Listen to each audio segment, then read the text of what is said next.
La princesse et la moitié d'un pain rassis. Ceci est le condensé d'un conte plus élaboré que je publierai prochainement. Il y a, dans une contrée lointaine, un royaume gouverné par une splendide princesse. Ce royaume, vous ne pourriez l'atteindre. Il se situe au-delà de la portée de la voix la plus puissante. Cette princesse est jeune, belle, juste. La richesse de la cité provient de minéraux précieux que des émissaires transportent pour les vendre à des nations au-delà des frontières. Pour préserver le royaume de la convoitise, la grande prêtresse le dissimula des regards par l'intermédiaire d'un étrange sort. Les personnes qui s'égarent à sa proximité ne voient aucun domaine, mais uniquement une montagne infranchissable qu'ils contournent. Dans cet endroit, les gens sont heureux. Il y a la prospérité et le bonheur. La princesse de la hauteur de sa jeunesse est persuadée de la grandeur de son règne. Un soir, la reine fit venir sa grande prêtresse. Toi qui portes la sagesse, toi qui nous protèges, interroge l'oracle, ensuite, donne-moi une description élogieuse de mon peuple. La prêtresse, sans répondre, déroba son regard et baissa sa tête. Il y a chez toi, prêtresse, une dérobade. Quelle vérité me caches-tu?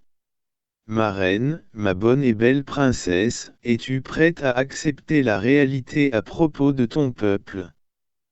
Plus que jamais. Je voudrais que tu me dépeignes le bonheur de mes sujets à travers ma glorieuse action. Après un long silence, la prêtresse s'exprima. Ma douce reine, ton peuple vit dans l'hypocrisie, dans l'oisiveté et dans le vice. Voilà ce que je peux te dire. Le mieux est que tu t'en aperçois par toi-même. Incrédule, la jeune reine revêtit des habits de la simplicité et se mélangea avec les habitants de son royaume.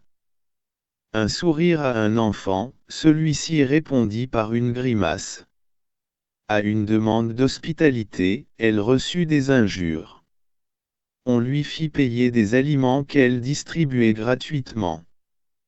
Son expérience fut douloureuse, elle devint mélancolique. Sur son flanc droit, une blessure apparaît. Elle fit appel au plus vertueux des guérisseurs, sa mystérieuse cicatrice persistait. Un matin, alors qu'elle était abattue, elle décida de chevaucher, solitaire, aux confins de sa cité qu'elle croyait bien heureuse.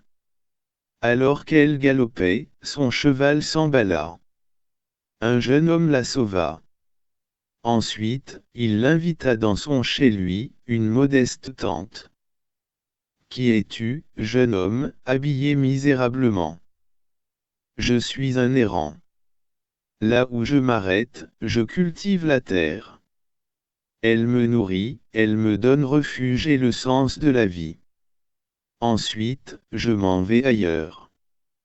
Comment as-tu pu franchir le sort qui cache ma cité?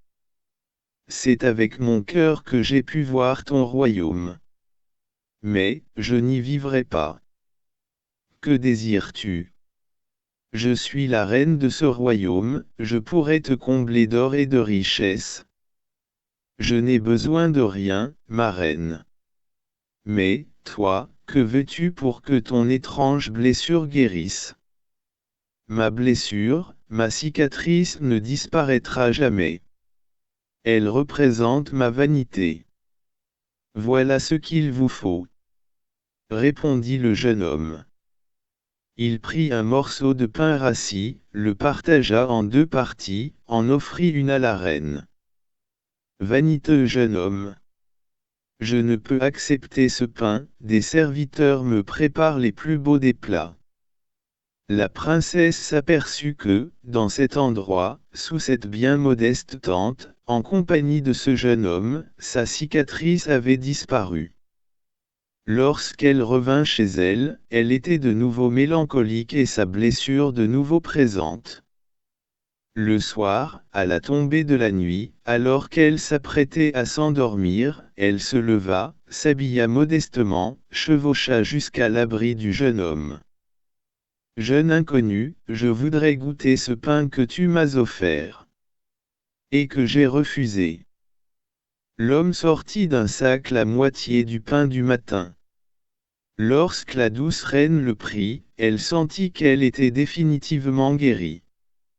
Sa cicatrice avait disparu pour toujours. Elle ne revint plus jamais à son royaume. Elle accompagna le jeune homme à travers les régions. Avec lui, elle créa la vie à partir de son travail. Elle comprit, avec le temps, que c'était le véritable trésor. Les émissaires du royaume, lorsqu'ils reviennent après un long voyage, ils décrivent un couple de sagesse. Certains affirment qu'ils le rencontrent dans chaque cité. D'autres sont persuadés que la jeune femme ressemble étrangement à leur reine disparue.